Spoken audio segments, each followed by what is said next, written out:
De vez en cuando surge el debate sobre la generosidad o poca generosidad de los sistemas públicos de pensiones, sobre todo para hacer comparaciones entre países. En mi opinión, la mejor forma de ver la generosidad de un sistema de pensiones es precisamente poner en relación la jubilación que se cobra cuando un trabajador se retira respecto a lo que ha cotizado durante su vida laboral. Y además hay que tener en cuenta la distribución tanto de las cotizaciones como de las pensiones a lo largo del tiempo. Lo que estoy diciendo sencillamente es que lo ideal es calcular las rentabilidades del sistema de pensiones. En este vídeo precisamente lo que vamos a hacer es calcular rentabilidades sobre el sistema público de pensiones español. Pero tengo que hacer dos advertencias. La primera es que el sistema es lo suficientemente complejo como para no poder ser explicado en 5 minutos. Y la segunda es que son simulaciones ficticias, es decir, los resultados que vamos a ver no se corresponden con ningún jubilado concreto ni con ningún trabajador concreto actual o futuro.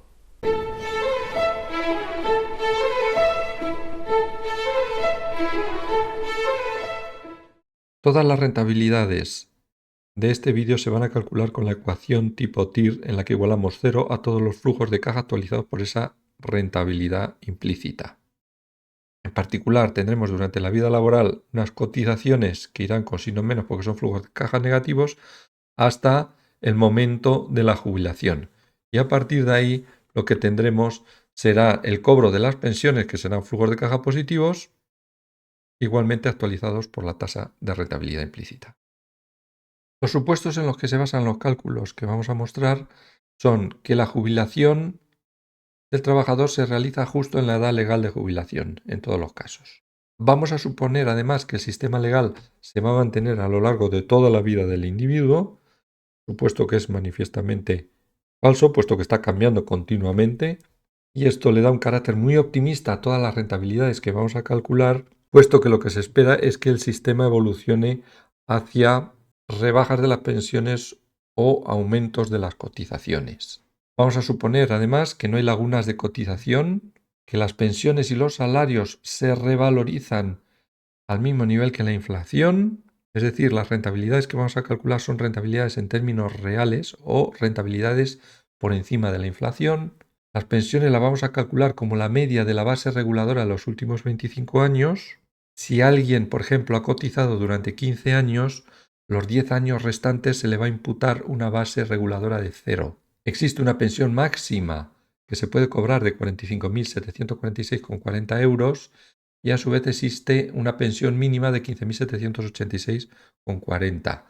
Es decir, la pensión siempre estará entre esos dos límites, al margen de la cotización que se haya hecho durante toda la vida del trabajador. La base de cotización máxima es de 4.909,50, es decir, esto fija un tope máximo para la cotización mensual. Sin embargo, vamos a considerar que no hay una base mínima de cotización.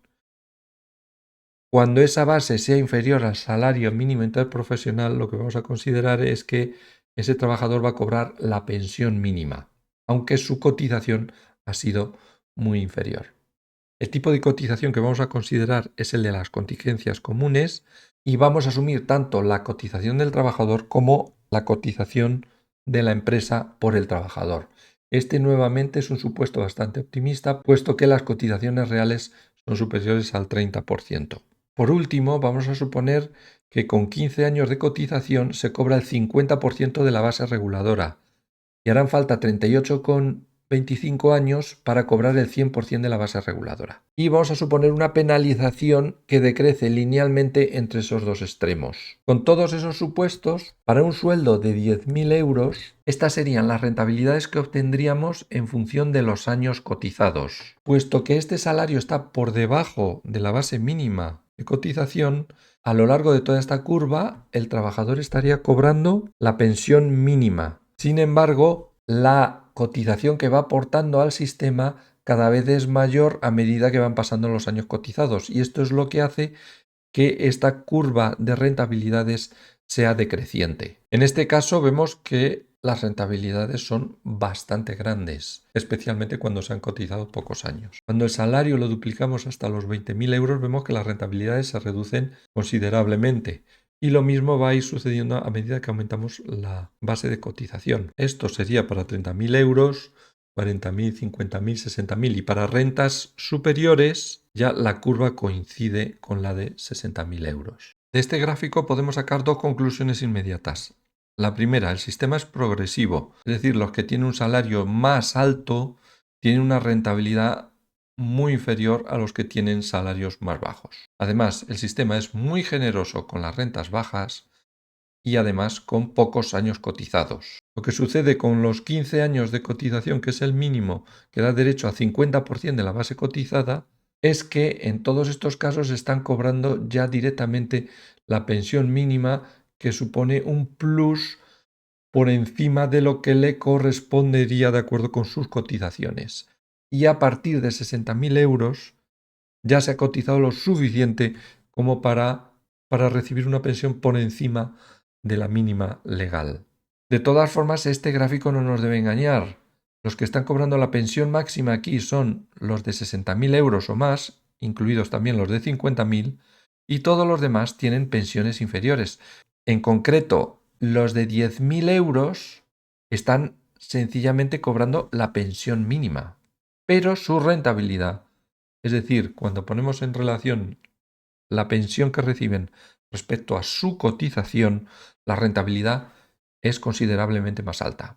Un defecto bastante importante que tienen las pensiones públicas es que todas estas rentabilidades dependen del número de años que se cobre la pensión de jubilación, es decir, depende de la esperanza de vida. Todos estos cálculos hasta aquí se han hecho con 20 años cobrando la pensión de jubilación, que si el trabajador se jubila con 65 o 67 años, supondríamos que estaría cobrando la pensión hasta los 85 u 87. El panorama cambia considerablemente cuando la esperanza de vida se reduce. En vez de 20 años consideramos 15, vemos que la forma de las curvas es la misma, pero la escala es diferente. Todas las rentabilidades han caído. En particular, las rentabilidades de los salarios por encima de 50.000 euros, vemos que tienden a cero por los dos extremos. Naturalmente, si el número de años se lo vamos reduciendo, estas rentabilidades se reducen mucho más. Aquí ya aparecen rentabilidades negativas y si hablamos, por ejemplo, de 3 años, pues casi todos tienen rentabilidad negativa. Este es uno de los grandes problemas de las pensiones públicas. Alguien puede estar cotizando toda su vida y no recibir ni un solo euro a cambio. Y no solo no lo reciben, sino que tampoco lo reciben sus herederos legales. Pero esa es la esencia del sistema de reparto.